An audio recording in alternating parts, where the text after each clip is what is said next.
আমি আজকে এই বক্তৃতা করার পর আগামী কালও আপনি আপনার সন্তানকে মাদ্রাসায় ভর্তি করবেন না।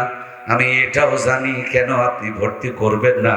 আপনি হিসাব করে দেখছেন, হুজুর যারা হয় ওরা ডান দিক দিয়ে বাম দিক দিয়ে চুরি করতে পারে না, বেশি টাকা কামাই করতে পারে না। এই জন্য অনেকেই টাকাওয়ালা সন্তান বানানোর জন্য ছেলে মেয়েকে মাদ্রাসায় ভর্তি করতে চায় না। কথা বলুন ঠিক কিনা? টাকা এক জিনিস আর সুখ শান্তি আর এক জিনিস। আপনার ছেলে স্কুলে দিলে টাকাওয়ালা হবে, কিন্তু কোরআনওয়ালাদের চাইতে কোনোদিন শান্তিওয়ালা বেশি হতে পারবে। কোরআনওয়ালারাই সেরা, কোরআনওয়ালারাই দামি, কোরআনওয়ালারাই শ্রেষ্ঠ। কোরআনওয়ালারা বেশি খায়, কোরআনওয়ালারা বেশি ঘুমায়, কোরআনওয়ালারা বেশি সুস্থ থাকে, কোরআনওয়ালারা সন্তান প্রোডাকশনের বেলাতেও এগিয়ে থাকে। কথা বলুন ঠিক কিনা? আমি আপনাদের সামনে পবিত্র কোরআনুল কারীমের ভিতর থেকে একেবারে সংক্ষিপ্ত করে ছোট্ট একটা আয়াতে কারিমা তেলাওয়াত করেছি, যে আয়াতটুকু আমরা সবাই জানি কিন্তু সবাই মানি না। যদি মানতাম তাইলে আমাদের এই দুরবস্থা হতো না। কথা ছিল আমরা হব কোরআনওয়ালা, কিন্তু বাংলাদেশে মুসলমান এখন শতকরা 90% হলো কোরআন ছাড়া। এখানেও যতগুলো মুসলমান বসা আছে, ফজরের নামাজ পড়ে নাই, এশারটাও পড়ে নাই, আগামীকালের ফজরটাও পড়বে না। আজকের এই দিনে বিড়ি সিগারেট কত কি হাতের মধ্যে ঠেকছে, কিন্তু অনেক মুসলমান আছে কোরআনটা ছুঁয়েও দেখে নাই। আমার প্রাণপ্রিয় ভাইয়েরা, আজ আমরা গোটা পৃথিবীতে লাঞ্ছিত, বঞ্চিত, পদদলিত, অপমানিত, অসম্মানিত। তার একটাই মাত্র কারণ, আমাদের পরিচয় হওয়ার কথা ছিল কোরআনওয়ালা, আমাদের পরিচয় হয়ে গিয়েছে বর্তমানে কোরআন ছাড়া। এই জন্য জিল্লতি আমাদের উপরে আসতে শুরু করেছে। ঠিক কিনা? সম্মানিত প্রিয় ভাইয়েরা আমার, আজকেই শুধু নয়, আজ থেকে ১৫০০ বছর পূর্বে কোরআনুল কারীম যখন নাজিল হয়, আল্লাহর হাবিব সাল্লাল্লাহু আলাইহি ওয়াসাল্লামকে আল্লাহ যখন দুনিয়াতে পাঠান, নবী আলাইহিস সালাম দুনিয়াতে আগমন করবেন, সময়টা এমন জাহেল সময় ছিল, সময়টা এমন মূর্খ সময় ছিল, যে সময়ের মানুষগুলো নিজের জীবিত মেয়েকে নিজের হাতে মরুভূমিতে পুঁতে রেখে দিত। ন্যাংটা হয়ে শরীরের পোশাকগুলো খুলে আল্লাহর ঘর খানায় কাবাকে তারা তোয়াফ করত। বাইতুল্লাহর ভিতরে ৩১৩টা মূর্তি ঢুকায়া দিয়া পূজা অর্চনা করত। দুনিয়াতে এমন কোনো অন্যায় নাই, এমন কোনো পাপ নাই যে মক্কার মানুষেরা করত না। ওই মক্কার জাহেলগুলোকে, মূর্খগুলোকে, অন্ধকারের মানুষগুলোকে, বর্বরগুলোকে, অসভ্যগুলোকে সভ্য, ভদ্র, সম্ভ্রান্ত, দামি মানুষ, সেরা মানুষ, শ্রেষ্ঠ মানুষ বানানোর জন্য আল্লাহ দুইটা নিয়ামত দান করলেন। কয়টা? এক নম্বর নিয়ামতের নাম মুহাম্মাদুর রাসূলুল্লাহ সাল্লাল্লাহু আলাইহি ওয়াসাল্লাম। নবীজি দুনিয়াতে যখন আগমন করেন, নবীজির আগমনে গোটা দুনিয়া আলোকিত হয়ে গেল। নবীজির সাহচর্য যারা পেয়েছে, সমস্ত মানুষগুলো দামি মানুষ হয়ে গিয়েছে। নবীজি দুনিয়াতে এসেছেন, মক্কায় 2 জন মানুষ জ্ঞানী ছিল। একজন মানুষের নাম আবু বকর, সে বিশাল বড় একজন জ্ঞানী মানুষ ছিল। আর একটা মানুষের নাম আবুল হেকাম, সেও কিন্তু অনেক বড় একটা জ্ঞানী মানুষ ছিল। কিন্তু আবু বকর কোরআনুল কারীমের সঙ্গে আল্লাহর নবীর সাথে সম্পর্ক জুড়ে দিয়েছেন, সিদ্দিক হয়ে গিয়েছেন। আর আবু জেহেল বিরোধিতা করেছেন, জিন্দিক হয়ে গিয়েছেন, কাফের হয়ে গিয়েছেন, জ্ঞানীর পিতা থেকে মূর্খের পিতা হয়ে গিয়েছেন। কথা বলুন ঠিক কিনা? আজকেও পৃথিবীর মানচিত্রের দিকে তাকিয়ে দেখুন, সে আদম আলাইহিস সালাম থেকে নিয়ে আজ পর্যন্ত যারা কোরআনের পক্ষে থেকেছে, আল্লাহ তাদের মর্যাদা বাড়িয়ে দিয়েছে। আর যারা কোরআনের বিরোধিতা করেছে, এরা দুনিয়াতে লাঞ্ছিত, বঞ্চিত, পদদলিত, অসম্মানিত, অপমানিত দিনের দিন হয়েই চলছে। কথা বলুন ঠিক কিনা? সুতরাং প্রিয় ভাইয়েরা আমার, মূল মেসেজটা হল, আল্লাহর হাবিব দুনিয়াতে আসলেন, গোটা দুনিয়ার মানুষের শান্তি, মুক্তি, কল্যাণ আর সমাধানের জন্য নানান পরিকল্পনা শুরু করে দিলেন। হিলফুল ফুজুল নামক একটা সংগঠন তৈরি করলেন। 13 বছর পর্যন্ত নেতৃত্ব দিলেন নবীর মতন একজন মানুষ।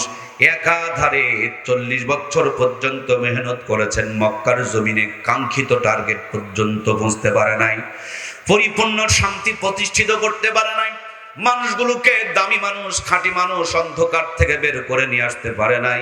এই জন্য আল্লাহর হাবিব কলিজার মধ্যে ব্যথা নিয়া, কষ্ট নিয়া, দুঃখ নিয়া জাবালে নূর নামক উঁচু পাহাড়ের মাথায় চড়ে ছোট্ট একটা গুহা, এই গর্তের ভিতরে বসে বসে তিনি ধ্যান করছেন, প্ল্যান করছেন, গবেষণা করছেন আর রিসার্চ করছেন।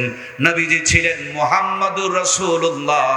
আল্লাহ তাআলা আল্লাহর হাবিবের কাছে দান করলেন কিতাবুল্লাহ মুহাম্মাদুর রাসূলুল্লাহ সাল্লাল্লাহু আলাইহি ওয়াসাল্লাম। আর কিতাবুল্লাহ নেগেটিভ আর পজিটিভ এক জায়গায় করার কারণে যেমন আলো জ্বলতে শুরু করে দিয়েছে, কিতাবুল্লাহ আর মুহাম্মাদুর রাসূলুল্লাহ সাল্লাল্লাহু আলাইহি ওয়াসাল্লাম যখন এক জায়গায় হয়েছে, মক্কার কালো পাথরের পাহাড়টা যেন আলোর পাহাড় হয়ে গেছে। এই কোরআনুল কারীম আরশ আজিমে ছিল, আরশ আজিমের দাম বেড়ে গিয়েছে। একজন ফেরেশতা নিয়ে এসেছেন, ফেরেশতাদের সর্দার মুআল্লিমুল মালাইকা হয়ে গিয়েছে।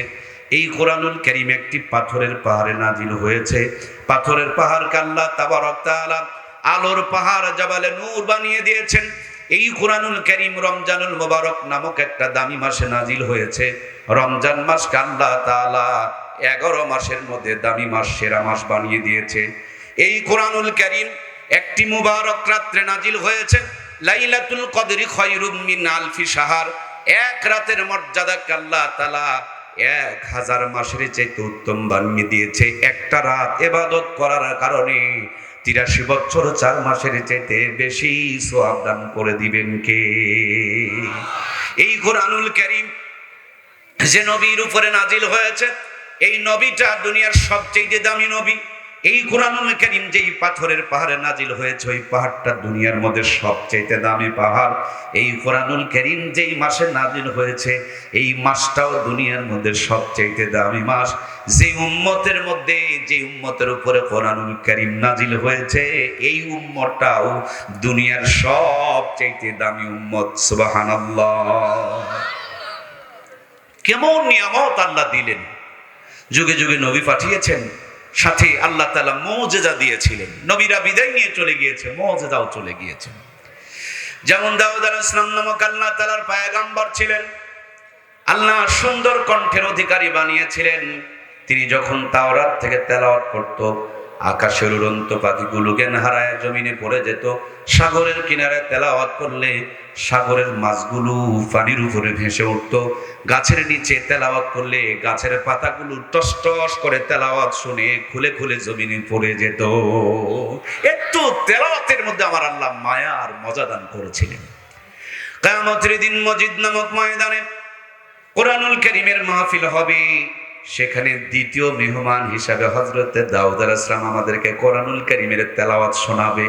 আল্লাহ ওই ময়দানে, মসজিদ ময়দানে, শুক্রবারের দিনে যেই ময়দানে সভাপতির দায়িত্ব পালন করবে আল্লাহ, আর প্রধান মেহমান হিসাবে তেলাওয়াত শোনাবেন মুহাম্মাদুর রাসূলুল্লাহ, আর বিশেষ মেহমান হিসাবে এই দাউদ আলাইহিস সালামকে দিয়ে আল্লাহ তাআলা উদ্বোধন করাবেন, তেলাওয়াত শোনাবেন। সুবহানাল্লাহ! আল্লাহর পয়গম্বর হযরতে দাউদ আলাইহিস সালামকে আল্লাহ তাআলা আরো একটা মুজিজা দান করেছিলেন। তিনি যদি লোহার মধ্যে হাত দিতেন, লোহা গলে মোম হয়ে যেত। আল্লাহর পয়গম্বর হযরতে দাউদ আলাইহিস সালাম বিদায় নিয়ে চলে গেল, তার মুজিজাও তার সাথে বিদায় নিয়ে চলে গেল। সম্মানিত প্রিয় ভাইয়েরা আমার, দাউদ আলাইহিস সালামের সন্তান হযরতে ইব্রাহিম, হযরতে দাউদ আলাইহিস সালামের সন্তান হযরতে সুলাইমান আলাইহিস সালাম, আল্লাহ তাআলা তাকে মুজিজা দান করেছিলেন, বিশাল বড় একটা সিংহাসন। শুধু বিসমিল্লাহ বললে সুইচ দেওয়া লাগতো না, ফিঙ্গার দেওয়া লাগতো না, জবান দিয়ে বিসমিল্লাহ বলতো, সিংহাসনটা চালু হয়ে যেত। নিয়ত করতো ওই প্রান্ত থেকে এই প্রান্তরে যেতে চায়, মুহূর্তের মধ্যে রওনা করে দিত। যখন সুবহানাল্লাহ বলতো উপর দিকে উঠতো, আলহামদুলিল্লাহ বললে জমিনের মধ্যে নেমে যেত। কিচ্ছু লাগতো না, পৃথিবীর এক প্রান্ত থেকে আর এক প্রান্তরে পাড়ি দিয়ে দিত। আল্লাহর পয়গম্বর সুলাইমান আলাইহিস সালাম চলে গিয়েছে, যাওয়ার সময় মুজিজার সিংহাসনটা কি রংপুরবাসীকে দিয়ে গিয়েছে? নবীও বিদায়, নবীর মুজিজাও বিদায়। এই জগতের ভিতরে আল্লাহ তাআলা মুসা কালিমুল্লাহ নামক একজন পয়গম্বর পাঠিয়েছিলেন। মুজিজার একটা লাঠি তার হাতে দান করেছিলেন, জমিনে ছেড়ে দেওয়া মাত্র বিশাল বড় অজগর সাপ হয়ে যেত, আবার ধরলে লাঠি হয়ে যেত, দরিয়ার মধ্যে আঘাত করলে 12টা রাস্তা পয়দা হয়ে যেত। আল্লাহর পয়গম্বর হযরতে মূসা কালিমুল্লাহ বিদায় নিয়ে চলে গেলেন, তার মুজিজাও তার সাথে বিদায় নিয়ে চলে গেল। আপনার আমার নবীর পূর্বে হযরত ঈসা রূহুল্লাহ নামক আল্লাহ তাআলা একজন পয়গম্বর পাঠিয়েছিলেন, যার বাবা ছিল না, আল্লাহর কুদরতি হুকুম অনুযায়ী মায়ের পেটে চলে এসেছিলেন। সুবহানাল্লাহ। ছোট্টবেলাতে মায়ের কোলে হযরত ঈসা রূহুল্লাহ, মানুষজন তার মায়ের উপরে মিথ্যা অপবাদ দিতে শুরু করলো। হযরত ঈসা রূহুল্লাহ বলেন, আমার মা কোনো ব্যভিচারিণী নয়, মায়ের কোল থেকে তিনি কথা বলেছিলেন। সুবহানাল্লাহ বলেন। প্রিয় ভাইয়েরা আমার, তিনি যদি টাকওয়ালা মাথায় হাত দিতেন, চুল গজিয়ে যেত, অন্ধ লোকের চোখের উপরে হাত বুলায় দিলে চক্ষুষ্মান হয়ে যেত। মৃত মানুষের কবরের কিনারে দাঁড়ায়া ইঙ্গিত করে যদি বলতেন কুম্বি ইজনিল্লাহ, মুহূর্তের মধ্যে কবরের মুর্দা মানুষটা জিন্দা হয়ে দাঁড়িয়ে যেত। আল্লাহর পয়গম্বর ঈসা রূহুল্লাহ চলে গেলেন, মুজিজাগুলোর সাথে সাথে আল্লাহ তাআলা বিদায় করে দিলেন। আপনার আমার নবীকে একটা দুইটা নয়, ৪,৫০০ মুজিজা দান করেছেন কে? ৪,৫০০ মুজিজার মধ্যে সবচেয়ে দামি মুজিজা, সবচেয়ে বড় মুজিজা, শ্রেষ্ঠ মুজিজা, সবচেয়ে সেরা মুজিজার নাম হলো এই কোরআন। নবীর সময় যেমন ছিল এখনো পর্যন্ত তেমন আছে না নাই? এই তো মাত্র ২০ বছর আগে আমরা যখন ছোট ছিলাম, আমাদের দাদুরা একটা গান গাইতো, জরিনার গান। যেখানেই যেতাম সেখানেই শুনতে পেতাম দাদুরা সুন্দর করে টান মারতো আর বিরহের গান গাইতো। আমি কি তোর আপন ছিলাম না রে জরিনা, আমি কি তোর আপন ছিলাম না। কি গো মনে নাই? কি সুন্দর গান আর টান। কয়েক বছরে যেতে না যেতে দাদুদের গানে খেম হয়ে গেল। এবার চাচারা টান শুরু করে দিল বেদের মেয়ে জ্যোৎস্নার গান। বেদের মেয়ে জ্যোৎস্না চাচায় কথা দিয়েছে, আসতেছে জোরে কপালে লাথি মেরেছে। তুমি জ্যোৎস্না হ্যাথা দিয়েছিলে কথা, তোমারে না দেখলে আমার প্রাণে লাগে ব্যথা। বাংলাদেশে কেউ নাই, খালি জ্যোৎস্না আর জ্যোৎস্না। যেমনি ৫ বছর চলে গেল, জ্যোৎস্নার গান নিয়ে খেম হয়ে গেল। বাংলার জমিনে একটা আপার আবিষ্কার হলো, ফাটাফাটি আপা। হাইরে ফাটাফাটি গান শুরু করে দিল, ফেটে যায় ফেটে যায়, জোড়া দেওয়ার কোনো আঠা নাই। একই গানের পাওয়ার দিয়া বাংলাদেশের জাতীয় সংসদ সদস্য হয়ে গেল। যেমনি ৫ বছর চলে গেল, ফাটাফাটি কাপাও বাদ পড়ে গেল। বাংলার জমিনে তখন ঢুকে পড়লো খালি বাদাম আর বাদাম। ভাজা বাদাম নাই, শুকনা বাদাম নাই, সব জায়গায় খালি কাঁচা বাদাম। যেমনি ৫ বছর চলে গেল, বাদাম যেন তলে পড়ে গেল। এই বাংলার জমিনে একটা পাখির আবিষ্কার হলো, পাখিটা হলো কালা পাখি। তুমি বন্ধু কালা পাখি, আমি যেন কি। বাংলাদেশে কালা পাখি ছাড়া আর কোনো পাখি নাই, সব জায়গাতে খালি কালো পাখি আর কালো পাখি, ঠিক কিনা? যেমনি ৫ বছর চলে গেল, কালা পাখিও তলে পড়ে গেল। বাংলার জমিনে আরো একটা গান ভাইরাল হলো, কুত্তার বাচ্চা। কি গো কি গো কন্যা কেন? এই যুবক ভাইরা মনে নেই আপনাদের? কুত্তার বাচ্চা, ফুটফুটে সুন্দর, যারা চাল চোর, ডাল চোর, কম্বল চোর, কালাই চোর, গহম চোর, খেতা চোর, ল্যাপ চোর, রড, টিন, ইট, বালি, কয়লা, এরপরে টয়লেট, বাথরুম, পায়খানা। এটার কি ছাড় আছে? কিরে ভাই কথা বললেন না কেন? আমাদের নেতারা কি ওই পায়খানার কোনো ছাড় দিয়েছে? বাথরুম থেকেও ভাগ বসাইছে। আমার প্রিয় ভাইয়েরা, তাদেরকে লক্ষ্য করে একটা গান বলেছিল, কুত্তার বাচ্চা ফুটফুটে সুন্দর। গানটা ভাইরাল হয়ে গেল। আমি গান শোনাতে আসি নাই, আমি একটা কথা আপনাদেরকে বোঝাতে চাই। তা হলো এই ২০ বছরে কত গান মার্কেট পায়, কয়েকদিন পর একঘেয়েমি হয়ে যায়, ড্যামেজ হয়ে যায়, কয়েকদিন পর বমি বমি আর বিরক্তি শুরু হয়ে যায়। কোরআনুল কারীম নাজিল হয়েছে ১৫০০ বছর পূর্বে। একটি মদ, মাখরা, জের, জবর, তাসদিদ, গুন্না, কোথাও কোনো দাড়ি কমার এক চুল পরিমাণ পরিবর্তন হয় নাই। তারপরও যতই শুনি ততই মজা, ততই তৃপ্তি, ততই শান্তি, ততই প্রশান্তি। এটা আল্লাহর কোরআন, তার জিন্দা মুআজিজা। কথা বলুন ঠিক কিনা? যতই শুনি ততই যেন মনটা ভরে যায়। আল্লাহ যেন কোরআনের সুপারিশ আমাদের জন্য নসিব করে দেয়, বলুন আমিন। এই কোরআন, এই কোরআন, এই কোরআন, এই কোরআন, এই কোরআন যদি আপনি আপনার জীবনে জড়িয়ে নিতে পারেন, যেখানেই থাকেন আপনার উপরে রহমত আর বরকত নাজিল করবেন কে? দরদের ভাইয়ারা আমার, আমরা গতকালকে মাহফিল করেছি সিরাজগঞ্জ, আর তার আগের দিন মাহফিল করেছি সে আপনার পাবনা, আজকে আপনাদের রংপুরে। মাঝে মাঝে জায়গাগুলো যখন চিনি না, কর্তৃপক্ষ আমাদের মোবাইলে পোস্টার পাঠায় দেয়, ওই পোস্টারের মধ্যে জায়গার নাম লেখা থাকে, সেইটা দেখে আমরা অ্যান্ড্রয়েড মোবাইলে লোকেশন লিখে সার্চ দেই। সার্চ দিলে একবারে জায়গা পর্যন্ত দেখা দেয়, কত কিলোমিটার দূরে, কয় ঘন্টা সময় লাগবে, কত কিলো এলাম, কত কিলো বাকি, কখন কোন দিকে ঘুরতে হবে, তিনটা রাস্তা থাকলে কোন দুইটা নয়, কোনটা সঠিক হবে সেইটা পর্যন্ত দেখা দেয়। গাড়ি কত গতিতে চলছে, কত কিলো আসলেন, কত কিলো বাকি আছে, ডানের গ্রামের নাম কি, বামের গ্রামের নাম কি। ওর সূত্রে আমরা সবাই হযরত আদমের সন্তান, একসাথে আল্লাহ তাআলা আমাদের সকলকে আব্বাজান আদমের পৃষ্ঠদেশে রেখে দিয়েছিলেন। রব্বুল আলামিন জিজ্ঞেস করেছিলেন, আলাস্তু বিরাব্বিকুম, আমি কি তোমাদের রব নয়? আমরা সবাই এক বাক্যে বলেছিলাম, ক্বালু বালা, নিশ্চয় আপনি আমাদের রব। আমার প্রিয় ভাইয়েরা, আমরা আদমের সন্তান, তার মানে ওয়ারিস সূত্রে আমরা জান্নাতের নাগরিক। জোরে বলুন না সুবহানাল্লাহ। আমাদের বাড়ি কোথায়? জান্নাতে। আমরা জান্নাতের নাগরিক, আমরা আদমের সন্তান। জান্নাত থেকে এসেছি দুনিয়ায়, দুনিয়াদারি করে, খেত খামার করে, বাজার করে, ব্যবসা বাণিজ্য করে। রব্বানা আতিনা ফিদ দুনিয়া হাসানাতাও ওয়া ফিল আখিরাতি হাসানাতাও ওয়া কিনা আযাবান নার। আল্লাহু আকবার। আমরা ব্যবসা, দুনিয়া, আখিরাত দুইটা কামাই করে আবার যখন জান্নাতে যাব, এই জান্নাতের পথ যেন হারায় না যায়, জান্নাতের রাস্তাটা যেন ভুল না হয়, শয়তান ধোঁকা দেয়া যেন আপনাদেরকে আমাদেরকে জান্নাত থেকে দূরে সরায়া ভুল পথে যেন নিতে না পারে। এই জন্য কোরআনুল কারীম পাঠায়া দিয়া এই গাইডলকখানা, ক্যাটলগখানা, জীবন বিধানখানা, সংবিধানখানা, সফটওয়্যারখানা দিয়ে দিলেন। ইহদিনাস সিরাতাল মুস্তাকিমের পথ দেখানোর জন্য কোরআন সুন্নাহর আদর্শ সামনে আল্লাহ তাআলা দান করে দিলেন। আল্লাহর কোন বান্দা, আল্লাহর কোন বান্দি যদি তার হৃদয়ের মধ্যে, তার মেমোরির মধ্যে কোরআনুল কারীমটাকে সেটআপ নিয়ে নিতে পারেন, ওই মানুষটা ডাক্তারি করবে, মাস্টারি করবে, এমপিগিরি করবে, মন্ত্রীগিরি করবে, পথ হারাবে না। আল্লাহর জান্নাতের বান্দা দুনিয়া পারি দিয়া আবার জান্নাতে চলে যাবে। জোরে বলুন সুবহানাল্লাহ। আমরা কি জান্নাতে যেতে চাই? কারা কারা যেতে চাই? দুইখানে হাত তুলে আমার আল্লাহকে দেখা। লিল্লাহে তাকবীর।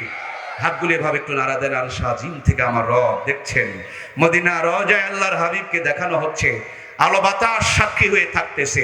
এই ময়দান আপনার আমার জন্য কিয়ামতের দিন নাজাতের জড়িয়া হিসেবে সাক্ষী দিবে। ডান কাঁধ আর বাম কাঁধের ফেরেশতাগুলো ভিডিও করে রাখতেছে। ওগো আমাদের রব, তোমার কোরআনের সুপারিশ নিয়ে আমরা জান্নাতে যেতে চাই, তুমি আমাদেরকে কোরআন ওয়ালা মুসলমান হওয়ার তৌফিক দিয়ে দাও। জোরে বলুন আমিন। আমার দরদের ভাইয়েরা, এই কোরআনের সুপারিশ নিয়ে কি আমরা জান্নাতে যেতে চাই? তাহলে আমরা একসাথেই মোনাজাত করে বিদায় নিব ইনশাআল্লাহ। মোনাজাত না করে একজন উঠবো না ইনশাআল্লাহ। বসুন, একটু ধৈর্য নিয়ে বসুন। আমি শুধু কোরআনকে নিয়ে কথা বলবো। এটি আপনাকে আমাকে পথ দেখাবে, এটা আপনাকে আমাকে গাইড করবে, এটা আপনাকে আমাকে ভুল রাস্তা থেকে বাঁচায়া ইহদিনাস সিরাতাল মুস্তাকিমের পথ দেখায়া আপনাকে আমাকে জান্নাত পর্যন্ত পৌঁছায়া দিবে। সেই জন্য প্রিয় ভাইয়েরা, কোরআনুল কারীমটা আমাদের সিনার মধ্যে নেওয়ার দরকার আছে না নাই? দরদের বন্ধুরা আমার, একটুখানি কান লাগান। আজ থেকে মাত্র 33-34 দিন আগে আল্লাহ তাআলা আমাকে ছেলে একটা সন্তান দান করেছেন। আমার তৃতীয়তম সন্তান ওইটা। কয়েকদিন আগে আমার বিবি আমারে বলছিলেন বাচ্চাটাকে টিকা দেওয়া লাগবে। আমি জিজ্ঞেস করলাম, টিকা কি পরে দিলে হয় না? বলে না, পরে নয়, আগে দিতে হবে। আমি বললাম, টিকা দিলে তো জ্বর হবে। বলে জ্বর হলে জ্বর সেরে যাবে, কিন্তু টিকা দিলে মরার আগ পর্যন্ত 6টা রোগ থেকে নিরাপদ হয়ে যাবে। আমার ভাইয়েরা, ছোট্টবেলায় বাচ্চাকে টিকা দিলে যেমন 6টা রোগ হয় না, ওই সন্তানগুলোকে কোরআনের ফার্মায় ঢুকাইতে পারলে এটা নাস্তিক, বেঈমান আর মুরতাদ হবে না, দাঁড়িয়ে প্রসাব করবে না, ইজ্জত বের করে দেখাবে না। কথা বলুন ঠিক কিনা?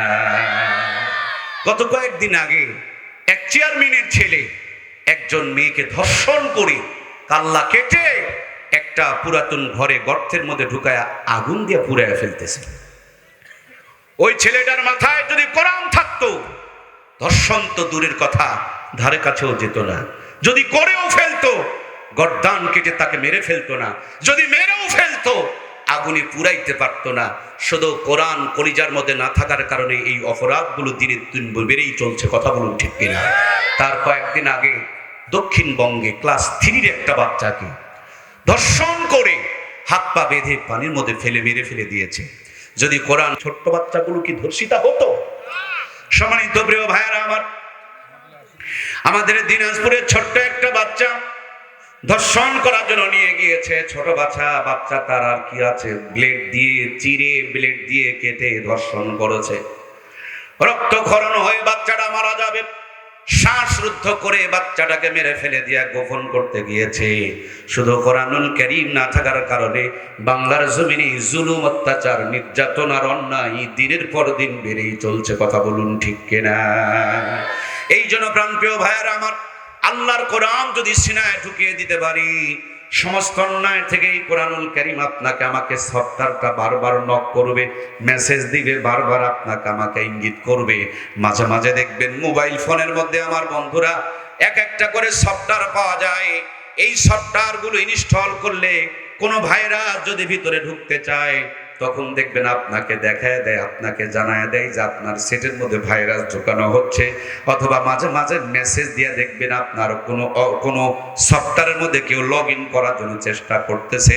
তেমনিভাবে কোরআনুল কারীম যদি আমাদের সিনার মধ্যে থাকে, আমাদেরকে যখন কেউ জাহান্নামের পথে নিয়ে যেতে চাইবে, এই কোরআনুল কারীম সিগন্যাল দিয়ে আপনাকে আমাকে সতর্ক করবে। কথা বলুন ঠিক কিনা?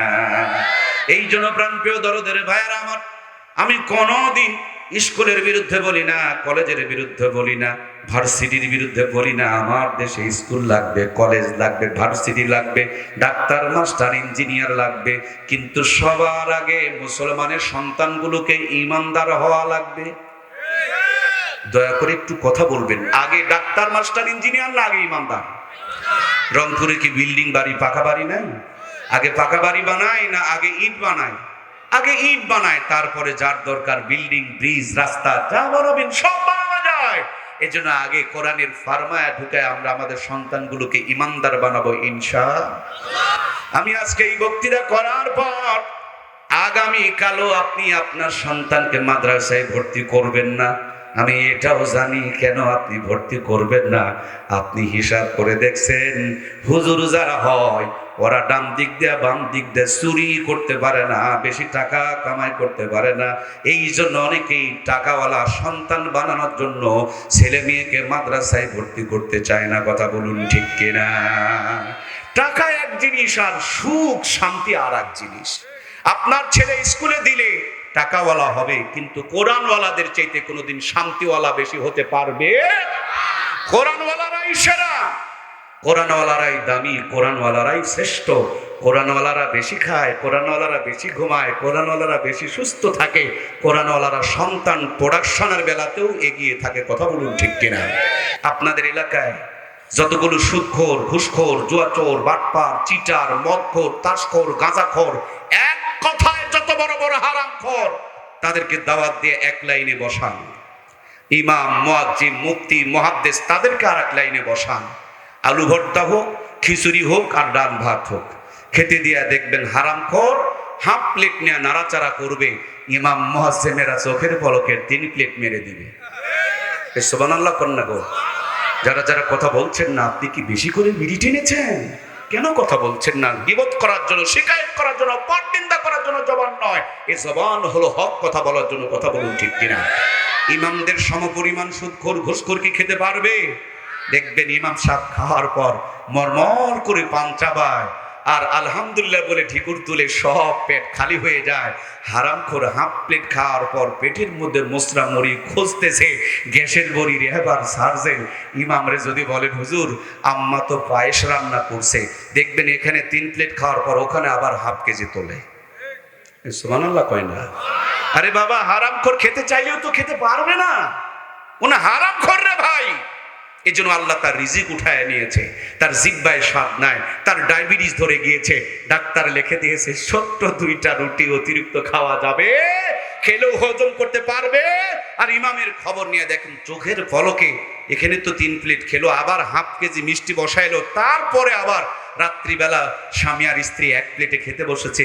বেগম স্বামীর মুখে তুলে দেয়, স্বামী বিবির মুখে তুলে দেয়। ও হারামখোর ভাইয়েরা, আপনাদের কপালে এগুলো নাই, এগুলো নাই। আপনারা পার্কে গিয়ে আকাম কুকাম করেছেন, বিয়ের আগেই যা মজা নেওয়ার নিয়ে ফেলেছেন, বিয়ের পরে আপনাদের ঝগড়া আর সাপ আর বিজির সম্পর্ক। কথা বলুন ঠিক কিনা? দরদের ভাইয়েরা আমার, এই জন্য সন্তানকে কোরআনওয়ালা বানান, আল্লাহ তাআলা দুনিয়া আখিরাতে ইজ্জতওয়ালা বানিয়ে দিবে।